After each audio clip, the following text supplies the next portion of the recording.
Hello students, അപ്പോൾ നമ്മുടെ ചാപ്റ്ററിലെ last പാർട്ടിലേക്കാണ് പോകുന്നത്. That is importance of preventing corrosion of iron. നമ്മൾ കൊറോഷൻ ഓഫ് അയൺ പറഞ്ഞിട്ടുണ്ട്, അത് കാരണം ഉണ്ടാകുന്ന ഡിസഡ്വാൻറ്റേജ് ഒക്കെ പറഞ്ഞിട്ടുണ്ട്. ലാസ്റ്റ് പറയാണ് importance of preventing corrosion of iron. അയണിന്റെ കൊറോഷൻ പ്രിവെന്റ് ചെയ്യുന്നതിന്റെ ഇമ്പോർട്ടൻസ് എന്താണ്? നമ്മൾ പറഞ്ഞു അയൺ കൊറോഡ് ആവുന്നത് കൊണ്ട് കുറേ പ്രശ്നങ്ങൾ ഉണ്ടാകുന്നുണ്ട്. നമ്മളെ മെഷീൻസിന്റെ വർക്കിംഗ് ഒക്കെ സ്റ്റോപ്പ് ചെയ്യാം ഇഫ് അയൺ ആണ് യൂസ് ചെയ്തിട്ടുള്ളത്. സർക്യൂട്ട്സ് ഒക്കെ ബ്രേക്ക് ചെയ്യുന്നുണ്ട്, സ്റ്റോപ്പ് ചെയ്യുന്നുണ്ട്, സ്ട്രെങ്ത് കുറയുന്നുണ്ട്. നമ്മൾ അയൺ വെച്ചിട്ട് കൊറോഡായ അയൺ വെച്ചിട്ടുള്ള ഒരു ഒബ്ജക്റ്റ് ആണ് ഉണ്ടാക്കിയെങ്കിൽ കൊറോഡ് ആയതിനു ശേഷം അതിന്റെ സ്ട്രെങ്ത് നശിച്ചു പോകുന്നുണ്ട് എന്നൊക്കെ ഉള്ള കാര്യം പറഞ്ഞു. അപ്പൊ അങ്ങനെയൊന്നും ആവാതിരിക്കാൻ നമ്മൾ എന്ത് ചെയ്യണം? ഈ അയണിനെ പ്രൊട്ടക്ട് ചെയ്യണം. നശിക്കുന്നതിൽ നിന്ന്, കൊറോഷനിൽ നിന്ന് പ്രൊട്ടക്ട് ചെയ്യണം. അത് ഇമ്പോർട്ടൻ്റ് ആണ്. ആ ഒരു സ്ട്രെങ്ത് അതിപ്പോൾ നമ്മൾ ബിൽഡിങ്ങിലൊക്കെ അയൺ യൂസ് ചെയ്തിട്ടൊക്കെ ഉണ്ടാക്കിയിട്ടുണ്ടാവും. അതൊക്കെ ഈസിലി നശിച്ചു പോയാൽ നമ്മുടെ ബിൽഡിങ്ങിന് തന്നെ എന്താണ്, സ്ട്രെങ്ത് നശിച്ചു പോകും. അപ്പം അങ്ങനെ ഈസിലി നശിക്കാൻ നമ്മൾ സമ്മതിക്കരുത്, അതിനെ നമ്മൾ തടയണം. മെറ്റൽസിന്റെ കൊറോഷൻ, മെയിൻലി അയണിന്റെ കൊറോഷൻ തടയുക, റെസ്റ്റിംഗ് ഓഫ് അയൺ നമ്മൾ പ്രിവെന്റ് ചെയ്യണം. അതിനുള്ള മെത്തേഡൊക്കെയാണ് നമ്മൾ പറയാൻ പോകുന്നത്. So importance of preventing corrosion of iron. Nearly 20% of world's iron production is lost every year due to corrosion. Corrosion കാരണം എന്താണ്? ഏകദേശം എല്ലാ ഇയറിലും അതിന്റെ പ്രൊഡക്ഷന്റെ 20% കുറഞ്ഞുകൊണ്ട് വരിക. കൊറോഷൻ ഉണ്ടെങ്കിൽ നമ്മൾ അധികവും അയൺ യൂസ് ചെയ്യുന്നതിൽ നിന്നൊരു സ്ട്രെങ്ത്, കൊറോഷൻ സംബന്ധിച്ച സ്ട്രെങ്ത് കുറയും. അപ്പൊ നമ്മൾ എന്താക്കും? അത് പാടില്ല. അപ്പൊ അതിനെ റീപ്ലേസ് ചെയ്ത് കുറച്ചുകൂടെ ബെറ്റർ സാധനം നമ്മൾ അങ്ങനെ ഒരു ഓപ്ഷനിലേക്ക് കിടക്കല്ലേ ചെയ്യുന്നത്. അപ്പൊ ആ ഒരു പ്രശ്നം കാരണം നമ്മൾ അയണിന്റെ പ്രൊഡക്ഷൻ എന്ന് പറയുന്നത് പെർ ഇയറിൽ 20% വെച്ച് ഡിക്രീസ് ചെയ്ത് വരുന്നുണ്ട്. To prevent rusting protective method are used. അപ്പൊ ഈ ഒരു പ്രിവെൻഷൻ, ഈ ഒരു റെസ്റ്റിംഗ് പ്രിവെന്റ് ചെയ്യാൻ കുറച്ച് പ്രൊട്ടക്റ്റീവ് മെത്തേഡ് ഉണ്ട്. ആ പ്രൊട്ടക്റ്റീവ് മെത്തേഡ് ഏതൊക്കെയാണെന്ന് ഓരോന്നായിട്ട് പറയാം. Painting iron window bars prevent contact with air and moisture. നിങ്ങൾക്കറിയാം, നമ്മളിപ്പോൾ അയണിന്റെ വിൻഡോ ബാർ ഉണ്ട് എന്ന് വിചാരിക്കും. അത് നമ്മൾ പെയിന്റ് ചെയ്യുക. നമ്മളെ നോർമൽ പെയിന്റുകളില്ലേ, ആ പെയിന്റ് വെച്ച് പെയിന്റ് ചെയ്ത് കഴിഞ്ഞാൽ എന്താണ്, അതിന്റെ സർഫസ് പെയിന്റ് വെച്ച് കോട്ട് ചെയ്ത് കഴിഞ്ഞാൽ ഈ അയണിലും അറ്റ്മോസ്ഫിയറിക് എയറുമായിട്ട് കോണ്ടാക്റ്റിൽ വരുമോ? അങ്ങനെ കോണ്ടാക്റ്റിൽ വരുന്നില്ല. അവിടെ ഇൻ ബിറ്റ്വീൻ ആയിട്ട് പെയിന്റിന്റെ ലെയർ ഉണ്ട്. ആ ലെയർ ഉള്ളത് കൊണ്ട് തന്നെ നമ്മൾ അയണിൽ അറ്റ്മോസ്ഫിയറിക് എയറുമായിട്ട് കോണ്ടാക്റ്റിൽ വരില്ല. കോണ്ടാക്റ്റിൽ വരാത്തിടത്തോളം അത് അറ്റ്മോസ്ഫിയറിക് എയറുമായിട്ട് കെമിക്കൽ റിയാക്ഷൻ അണ്ടർഗോ ചെയ്യില്ല. അങ്ങനെ കെമിക്കൽ റിയാക്ഷൻ അണ്ടർഗോ ചെയ്യാത്തത് കൊണ്ട് തന്നെ അവിടെ ആ ഒരു മെറ്റലിന് ഡിസ്ട്രക്ഷൻ സംഭവിക്കുന്നില്ല, കൊറോഷൻ സംഭവിക്കുന്നില്ല. അപ്പൊ നമുക്ക് എന്ത് ചെയ്യാം? പെയിന്റ് ചെയ്ത് സൂക്ഷിക്കാം. അതുപോലെ നമ്മൾ ചെയ്യുന്ന ഒരു കാര്യമാണ്, നമ്മൾ അയൺ നെയിലുകളില്ലേ, നമ്മൾ നെയിൽ പോളിഷ് വെച്ച് ജസ്റ്റ് ഒരു കോട്ടിങ് ഇട്ട് കൊടുക്കാറുണ്ട്. അതിനെ പ്രിവെന്റ് ചെയ്യാൻ വേണ്ടിയിട്ടാണ്, കൊറോഷന് വേണ്ടിയിട്ട്. സിമ്പിൾ ആയിട്ടുള്ള ഹാക്കായിട്ടൊക്കെ കാണുന്നതാണ്. Then coating with oil or grease like iron knife forms a barrier to stop corrosion. നമ്മൾ കണ്ടിട്ടുണ്ടാവും, നമ്മൾ അയൺ കൊണ്ടുള്ള നൈഫിലൊക്കെ വീട്ടിൽ ഉപയോഗിക്കുകയാണെങ്കിൽ നമ്മൾ ജസ്റ്റ് ഒരു വെളിച്ചെണ്ണ വെച്ചിട്ട് കോട്ട് ചെയ്തിടാറുണ്ട്. അതിന് കാരണം ആ കോട്ടിങ് വരുന്ന ടൈമിൽ അതെന്താണ്, ഡയറക്റ്റ് എയറുമായിട്ട് കോണ്ടാക്റ്റിൽ വരുന്നില്ല. അപ്പൊ അവിടെയും കെമിക്കൽ റിയാക്ഷൻ നടക്കുന്നില്ല, സോ കൊറോഷൻ നടക്കുന്നില്ല. ഓക്കെ, നിങ്ങൾ കണ്ടിട്ടുണ്ടാവും, നമ്മൾ ചില വീൽസുകളിലൊക്കെ നമ്മൾ ഗ്രീസ് ഇടുന്ന ലൂബ്രിക്കേഷൻ ആണ് എന്ന് പറയും. പക്ഷെ ചില മെറ്റലിൻ്റെ ഇതിലൊക്കെ ലൂബ്രിക്കേഷൻ ആണ് മെയിൻലി ഗ്രീസ് യൂസ് ചെയ്യുന്നത്. പക്ഷെ ചില മെറ്റാലിക് സർഫസിലൊക്കെ നമ്മൾ ജസ്റ്റ് ഗ്രീസിന്റെ കോട്ടിംഗ് ഒക്കെ കൊടുക്കാറുണ്ട്. അത് മെയിൻലി പ്രൊട്ടക്ട് ചെയ്യാനും കൂടെ വേണ്ടിയിട്ടാണ്. ലൂബ്രിക്കേഷൻ മെയിൻലി ഉണ്ട്, അതല്ലാതെ ജസ്റ്റ് സർഫസ് ഇങ്ങനെ കോട്ട് ചെയ്ത് വെക്കുന്നത് അതിന്റെ പ്രിവെൻഷൻ, അതായത് കൊറോഷൻ പ്രിവെന്റ് ചെയ്യാൻ കൂടെ വേണ്ടിയിട്ടാണ് എന്നുള്ളതൊന്ന് മനസ്സിലാക്കി വെക്കുക. നെക്സ്റ്റ് വൺ കീ പോയിന്റ് ആയിട്ട് പറയാണ്, corrosion can be controlled by blocking contact of iron with air, water and salt. Mainly corrosion നിർത്താൻ ചെയ്യേണ്ട കാര്യം എന്ന് പറഞ്ഞാൽ അറ്റ്മോസ്ഫിയറിക് എയറുമായിട്ടുള്ള കോണ്ടാക്റ്റിൽ വരാതിരിക്കാൻ ശ്രമിക്കുക. അതുപോലെ വാട്ടറുമായിട്ട് കോണ്ടാക്റ്റിൽ വരാതിരിക്കാൻ ശ്രമിക്കുക. പിന്നെ മോയ്സ്ചറായിട്ട് കോണ്ടാക്റ്റിൽ വരാതിരിക്കാൻ ശ്രമിക്കുക. അതുപോലെ സോൾട്ടായിട്ട് കോണ്ടാക്റ്റിൽ വരാതിരിക്കാൻ ശ്രമിക്കുക. ഇങ്ങനെ വരാതിരുന്നാൽ തന്നെ നമുക്ക് കൊറോഷൻ പ്രിവെന്റ് ചെയ്യാം.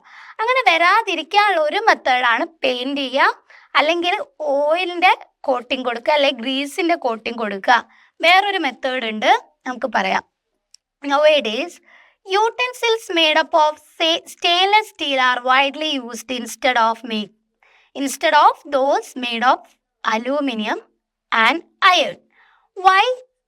നമ്മളോട് ചോദിച്ചിട്ടുള്ള നൗവേഡേയ്സിലെ യൂട്ടൻസിൽസിലൊക്കെ നമ്മൾ സ്റ്റെയിൻലെസ് സ്റ്റീൽസ് ആണ് മെയിൻലി അലൂമിനിയത്തിന് റീപ്ലേസ് ചെയ്ത് കൊടുക്കുന്നത്. അതിന് കാരണമാണ് നമ്മളോട് പറഞ്ഞിട്ടുള്ളത്. അതിന് കാരണം എന്തായിരിക്കും? അയണിന് കൊറോഷൻ സംഭവിക്കുന്നുണ്ട്, സ്റ്റീലിന് കൊറോഷൻ സംഭവിക്കുന്നില്ല. അതുകൊണ്ടാണ് നമ്മൾ അലൂമിനിയത്തിനെ റീപ്ലേസ് ചെയ്യുന്നത്. നമ്മൾ തുടക്കത്തിൽ പറഞ്ഞു സ്റ്റീൽ യൂസ് ചെയ്യുന്നുണ്ട്, അലൂമിനിയത്തിന് കുറച്ച് ഡ്രോബാക്സ് ഉണ്ട് എന്നുള്ളത്. അപ്പം അതാണ് പറയാൻ പോകുന്നത്. Stainless steel is an alloy of iron. അയണിന്റെ അലോയ് ആണ്. Metals are combined with other metal or non metal to make alloy. Alloy എന്ന് പറഞ്ഞാൽ മെറ്റൽസ് ആയിട്ട് അല്ലെങ്കിൽ മെറ്റൽസോ നോൺ മെറ്റലോ ഒക്കെ കമ്പൈൻ ചെയ്തുണ്ടാക്കുന്നതിനാണ് അലോയ് എന്ന് പറയുന്നത്. It is done to obtain materials with desirable properties and to resist corrosion. അത് ചെയ്യുന്നത് എന്തിനാണെന്ന് വെച്ചാൽ നമ്മൾ ഡിസൈറബിൾ, ഇപ്പം സപ്പോസ് പറയാം എനിക്ക് സ്റ്റീലിന് കുറച്ചുകൂടെ അയണിനെ കമ്പയർ ചെയ്യുമ്പോൾ കൊറോഷൻ പ്രിവെൻറ്റ് ചെയ്യാൻ സാധിക്കും. അതുപോലെ സ്റ്റീലിന് കുറച്ചുകൂടി പ്രോപ്പർട്ടീസ് കൂടുതലായിരിക്കും. ഒരു മെറ്റലിന് ഇപ്പോൾ സപ്പോസ് നമ്മൾ സ്റ്റീലിൽ 2 മെറ്റൽ ഉണ്ട് എന്ന് വിചാരിക്കും. ആൻഡ് ഒരു മെറ്റലിനുള്ള പ്രോപ്പർട്ടീനെക്കാട്ടും എൻഹാൻസ് ചെയ്ത പ്രോപ്പർട്ടി ആയിരിക്കും അലോയ്ക്ക് ഉണ്ടാവുക. 2 മെറ്റൽ കമ്പൈൻ ചെയ്തിട്ടല്ലേ 2ൻ്റെയും ബെറ്റർ പ്രോപ്പർട്ടീസ് നമ്മൾ യൂസ് ചെയ്യും. അപ്പോൾ എൻഹാൻസ്ഡ് പ്രോപ്പർട്ടീസ് ഉണ്ടാവും, നമുക്ക് വേണ്ട പ്രോപ്പർട്ടീസ് സെലക്ട് ചെയ്യും. സോ നമുക്കറിയാം it is done to obtain material with desirable property. നമുക്ക് ആവശ്യമുള്ള പ്രോപ്പർട്ടി അനുസരിച്ചാണ് നമ്മൾ അലോയ്സ് മെയ്ഡപ്പ് ഓഫ് ചെയ്യുന്നത്.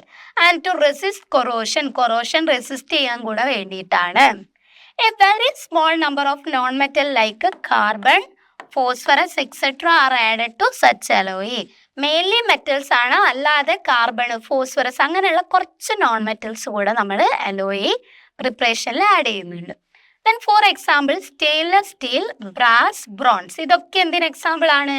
അലോയ്ക്ക് എക്സാമ്പിൾ ആണ്. Stainless steel, brass and bronze are the example for alloys. Alloys are the combination of metals with other metals or non-metals. Alloy ke example ആണ് stainless steel, brass and bronze. Then alloy ന്റെ പ്രത്യേകത എന്ന് പറഞ്ഞാൽ it is done to obtain material with desirable properties and to resist corrosion. ഇത്രയും കാര്യം നിങ്ങൾ പഠിച്ചു വെക്കണം. അടുത്തത് നിങ്ങൾക്ക് അറിയുന്നതായിരിക്കും ആറന്മുള കണ്ണാടി. ആറന്മുള കണ്ണാടി is a world renowned handmade mirror crafted from a secret copper tin alloy. ഈ ആറന്മുള കണ്ണാടി എന്ന് പറയുന്നത് ഭയങ്കര വേൾഡ് ഫേമസ് ആയിട്ടുള്ള ഒരു മെറ്റീരിയൽ ആണ്, ഹാൻഡ് മെയ്ഡ് ആയിട്ടുള്ള മിററാണ്, വേൾഡിൽ തന്നെ ഭയങ്കര ഫേമസ് ആണ്. നമ്മളെ കേരളത്തിൽ ഉണ്ടാക്കുന്നതാണ്. ഇതിൻ്റെ ഇൻഗ്രീഡിയൻ്റ് എന്ന് പറയുന്നത് അതിൻ്റെ മെറ്റീരിയൽ യൂസ് ചെയ്തിട്ടുള്ള മെറ്റീരിയൽ എന്ന് പറയുന്നത് മിക്സ്ചർ എന്ന് പറയുന്നത് സീക്രട്ട് ആണ്, ഇപ്പോഴും പുറത്ത് വിട്ടിട്ടില്ല. ആൻഡ് നമുക്കറിയാം ഇതെന്ന് പറയുന്നത് കോപ്പറിൻ്റെയും ടിന്നിൻ്റെ അലോയ, കോപ്പറും ടിന്നും മിക്സ് ചെയ്തിട്ടുള്ള ഒരു അലോയാണ് ആറന്മുള കണ്ണാടിക്ക് യൂസ് ചെയ്യുന്നത്. അൺലൈക്ക് ഗ്ലാസ് മിറേഴ്സ്, സാധാരണയുള്ള ഗ്ലാസ് മിറേഴ്സിന് വെച്ചിട്ട് it reflect light due to its fine polishing making it unique. ഇതിലൂടെ നമ്മൾ നോർമൽ കണ്ണാടി കാണുന്ന പോലെയല്ല ആറന്മുള കണ്ണാടിയിൽ നിന്ന് കുറച്ചുകൂടെ പോളിഷിങ് സർഫസ് ഒക്കെ ആയതുകൊണ്ട്, ഫൈൻ പോളിഷിങ് സർഫസ് ഒക്കെ ആയതുകൊണ്ട് അതിൽ നിന്ന് നോക്കുന്ന ഇമേജ് നമ്മൾ കാണുന്ന ആ ഒരു മുഖം എന്ന് പറയുന്നത് കുറച്ചുകൂടെ ഒരു പ്രത്യേകമായിരിക്കും. ആറന്മുള കണ്ണാടിയിൽ നോർമൽ കണ്ണാടി പോലെയല്ല, അതിൽ നമ്മൾ കാണുന്നത് ഒരു യുണീക്ക് ആയിട്ടുള്ള ഇമേജ് ആയിരിക്കും എന്നുള്ളതൊന്ന് ഓർത്തു. Then corrosion behavior of iron, aluminum and copper. Rusting of iron flakes off in layers leads to complete deterioration. നമ്മൾ എന്താണെന്ന് വെച്ചാൽ റസ്റ്റിംഗ് സംഭവിച്ചു കഴിഞ്ഞാൽ അയണിൻ്റെ ലെയറില്ലേ അത് കംപ്ലീറ്റ് അയണിനെ നശിക്കാനുള്ള കാരണമായിട്ട് മാറുന്നുണ്ട്. Then aluminum and copper also react with air but do not deteriorate like iron. അയണിനെ പോലെ നശിച്ചു പോവില്ല. അയൺ എന്ന് പറഞ്ഞാൽ റെസ്റ്റായി ലാസ്റ്റ് അയൺ ഉണ്ടാവില്ല, അത് നശിച്ചു പോകും. എന്നാൽ നമ്മൾ അലൂമിനിയം കോപ്പർ അത്ര പെട്ടെന്ന് ആ രീതിയിലാവില്ല. അതിന് മുകളിലൊരു ഗ്രീൻ കോട്ടിംഗ് ലെയറാണ് ഫോം ചെയ്യുന്നത്. അലൂമിനിയത്തിൻ്റെ കേസിലാണ് ഓക്സൈഡിൻ്റെ ലെയറാണ് ഫോം ചെയ്യുന്നത്. Aluminium forms aluminium oxide layer protect it. Copper forms basic copper carbonate layer protect it. അതാണ് ആ green colour. These oxides carbonate layers act as protective coating.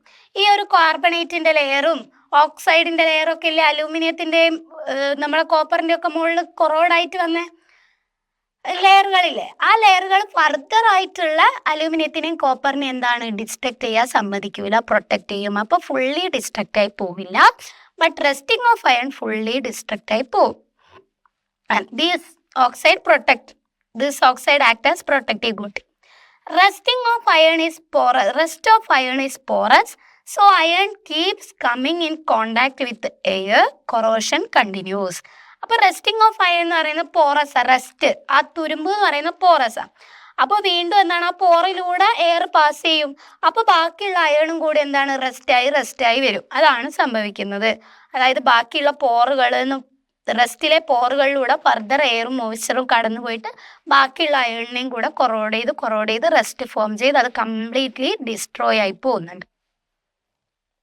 Then role of metal in human body. Human ബോഡിയിലുള്ള മെറ്റലിന്റെ role എന്ന് പറയുന്നത് certain metals are essential for normal body function. Normal ഒരാളെ body ഫംഗ്ഷന് certain metals ആവശ്യമാണ്. they are not present at free metals but as compounds. അത് mainly compounds ആയിട്ടാണ് form ചെയ്യുന്നത്. നമ്മുടെ ശരീരത്തിന് ഒട്ടനവധി മെറ്റൽസ് ആവശ്യമാണ്. നമ്മൾ വിചാരിക്കുന്ന പോലെയല്ല, മെറ്റൽസ് ഡയറക്റ്റ്ലി അല്ല, നമ്മൾ പല ഫുഡിലും മെറ്റലിൻ്റെ ചെറിയ അംശങ്ങളുണ്ട്. അത് നമ്മളെ ബോഡിക്ക് ആവശ്യമാണ്. നമ്മളെ ഫ്രൂട്ട്സിലൊക്കെ ഡിഫറെൻറ്റ് മെറ്റൽസിൻ്റെ എമൗണ്ട് ഉണ്ട്. ഇപ്പം നമ്മളെ ബനാനയിലൊക്കെ മെഗ്നീഷ്യം ഉണ്ട്, പൊട്ടാസ്യം ഉണ്ട്, അങ്ങനെ ഓരോന്നിലും മെറ്റൽസിൻ്റെ സ്മോൾ എമൗണ്ട് ഉണ്ട്. ആ ട്രേസ് എമൗണ്ട് നമുക്ക് ആവശ്യമാണ്. അപ്പോൾ അത് ഫ്രീ മെറ്റലായിട്ടല്ല നിൽക്കുന്നത്, അത് കോമ്പൗണ്ട് ആയിട്ടാണ് ബോഡിയിൽ നിൽക്കുന്നത്. Sodium, potassium, calcium, iron, cobalt, zinc etcetera. Iron present in haemoglobin carries oxygen and carbon dioxide. നമ്മളെ ബ്ലഡിലുള്ള ഹീമോഗ്ലോബിനിൽ അയൺ ഉണ്ട്. അതാണ് നമ്മളെ ഓക്സിജനെയും കാർബൺ ഡയോക്സൈഡിനെയും ക്യാരി ചെയ്യുന്നത്. Then calcium is most abundant metal. Then strengthens bone and teeth, regulate blood pressure. കാൽസ്യമാണ് ബ്ലഡ് പ്രഷർ റെഗുലേറ്റ് ചെയ്യുന്നത്. നിങ്ങൾക്കറിയാം, നമ്മളെ ബോൺസ്, ടീത്ത്, നെയിൽസ്, ഇതിനൊക്കെ കാൽസ്യം ആവശ്യമാണ്. ഇതിലൊക്കെ അടങ്ങിയിട്ടുള്ളത് കാൽസ്യമാണ്. അപ്പോൾ നമ്മളെ സ്ട്രെങ്ത്തിനും ബോൺസിൻ്റെ സ്ട്രെങ്ത്തിനൊക്കെ അതുപോലെ ബ്ലഡ് പ്രഷർ റെഗുലേറ്റ് ചെയ്യാനും കാൽസ്യം ആവശ്യമാണ്. Then human body cannot synthesis these metal, must be obtained from food. നമുക്ക് ഡയറക്റ്റ് മെറ്റൽ സിന്തസിസ് ചെയ്യാനൊന്നും പറ്റില്ല. നമുക്കതെന്താണ്, ഫുഡിൽ നിന്നാണ് കിട്ടുന്നത്. ഇതിൻ്റെയൊക്കെ ട്രേസ് എമൗണ്ട് ഓരോ ഫുഡിലുണ്ട്. ആ ഫുഡിൽ നിന്നാണ് നമുക്ക് ഈ എമൗണ്ട്സ് ഒക്കെ കിട്ടുന്നത്. ഇത്രയാണ് ഇവിടെ വരുന്നത്. അപ്പോൾ നമ്മളെ ചാപ്റ്റർ ഇവിടെ എൻഡ് ചെയ്യാണ്. ഒരു കുഞ്ഞു കാര്യം, എക്സ്ട്രാ പോയിന്റ് ഇവിടെ പറയാം. നമ്മൾ കൊറോഷൻ പ്രിവെന്റ് ചെയ്യാനുള്ള മെത്തേഡ് പറഞ്ഞല്ലോ, പെയിന്റ് കോട്ടിങ് കൊടുക്കുക, oil coating or grease coating. വേറൊരു മെത്തേഡ് ഉണ്ട്, അതാണ് ഗാൽവനൈസേഷൻ. അത് നിങ്ങളൊന്ന് പഠിച്ചു വെച്ചു.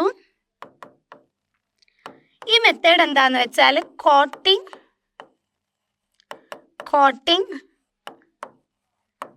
zinc on the surface of iron metal. It prevents corrosion. ഈ പോയിന്റ് കൂടെ ഒന്ന് പറയണം കേട്ടോ. ഇതൊന്നുകൂടെ ഈ പോയിന്റ് കൂടെ ഒന്ന് നിങ്ങൾ പഠിക്കണം. ഇതെന്താന്ന് വെച്ചാൽ പ്രൊട്ടക്ഷൻ ഓഫ് കൊളോയിഡിലുള്ള ഒരു പോയിന്റ് ആണ്. അതാണ് ഗാൽവനൈസേഷൻ എന്ന് പറഞ്ഞാൽ നമ്മളെ സിങ്കിന്റെ മെറ്റലിന്റെ കോട്ടിങ്, ഒരു ലെയർ പെയിന്റ് ചെയ്യുന്നത് പോലെ സിങ്ക് മെറ്റലിന്റെ ഒരു ലെയർ നമ്മൾ അയൺ സബ്സ്റ്റൻസിന്റെ മുകളിൽ കോട്ട് ചെയ്തിട്ട് കഴിഞ്ഞാൽ എന്താണ്, അയൺ ഡയറക്റ്റ് അറ്റ്മോസ്ഫിയറിക് എയറുമായിട്ട് കോണ്ടാക്റ്റിൽ വരില്ല. പകരം എന്താണ് വരിക, ഈ സിങ്ക് ആണ് വരിക. അതുകൊണ്ട് നമ്മൾ അയണിന്റെ റെസ്റ്റിങ് പ്രിവെന്റ് ചെയ്യാൻ സാധിക്കും. ഈ പോയിന്റും കൂടെ ഒന്ന് നിങ്ങൾ അവിടെ ആഡ് ചെയ്ത് പോവാം. അപ്പം ഇത്രയാണ് നമ്മുടെ ചാപ്റ്റർ. Metals, non metals. ആദ്യം മെറ്റൽസിന് പറഞ്ഞു, പ്രോപ്പർട്ടീസ് പറഞ്ഞു, ഡെയിലി ലൈഫ് സിറ്റുവേഷനിൽ കണക്ട് ചെയ്ത് പറഞ്ഞു. ദെൻ നോൺ മെറ്റൽസിന്റെ പ്രോപ്പർട്ടീസ് പറഞ്ഞു, എക്സാമ്പിൾസ് പറഞ്ഞു. അതിനുശേഷം comparison of property of metals and non metals പറഞ്ഞു. ആദ്യം ഫിസിക്കൽ പ്രോപ്പർട്ടീസ് പറഞ്ഞു, അതിലാണ് മാലബിലിറ്റി, ഡക്റ്റിലിറ്റി, അങ്ങനത്തെ കാര്യങ്ങളൊക്കെ പറഞ്ഞു. മെറ്റൽസിനുണ്ട്, നോൺ മെറ്റൽസിന് ഇല്ല എന്നുള്ള കാര്യങ്ങളൊക്കെ പറഞ്ഞു. പിന്നെ കെമിക്കൽ പ്രോപ്പർട്ടീസിലേക്ക് വന്നു. മെറ്റൽസ് അറ്റ്മോസ്ഫിയറിക് എയറുമായിട്ട് റിയാക്ട് ചെയ്യുന്ന കെമിക്കൽ റിയാക്ഷൻ പറഞ്ഞിട്ടുണ്ട്. അപ്പോൾ ഉണ്ടാകുന്നത് ബേസിക് ഓക്സൈഡും, നോൺ മെറ്റൽ അറ്റ്മോസ്ഫിയറിക് എയറുമായിട്ട് റിയാക്ട് ചെയ്ത അസിഡിക് ഓക്സൈഡ് ഉണ്ടാവും എന്നുള്ള കാര്യങ്ങളൊക്കെ നമ്മൾ പറഞ്ഞു. അതിനുശേഷം നമ്മൾ പറഞ്ഞു കൊറോഷൻ ഓഫ് മെറ്റൽ. കൊറോഷൻ എന്ന് പറഞ്ഞാൽ മെറ്റൽസിന് ഡിസ്ട്രക്ഷൻ സംഭവിക്കുന്ന അറ്റ്മോസ്ഫിയറിക് എയർ, മോയ്സ്ചർ ഒക്കെ ആയിട്ട് റിയാക്ട് ചെയ്തിട്ട് കൊറോഷൻ ഓർ ഡിസ്ട്രക്ഷൻ സംഭവിക്കുന്നതാണെന്ന് പറഞ്ഞു. Tarnishing of copper, rusting of iron, അലൂമിനിയത്തിൻ്റെ ഓക്സൈഡ് ഫോം ചെയ്യുന്നതൊക്കെയാണ് എക്സാമ്പിൾ. ദെൻ കൊറോഷൻ പ്രിവെൻറ്റ് ചെയ്യുക, അയേണിൻ്റെ കൊറോഷൻ പ്രിവെൻറ്റ് ചെയ്യാനുള്ള മെത്തേഡ് പറഞ്ഞിട്ടുണ്ട്. Coating paint on it surface, then coating oil or grease on its surface, and last one is galvanization, coating zinc on the surface of iron. Okay, with this method we can prevent corrosion. ഇത്രയും കാര്യങ്ങൾ നമ്മൾ പറഞ്ഞിട്ടുണ്ട്.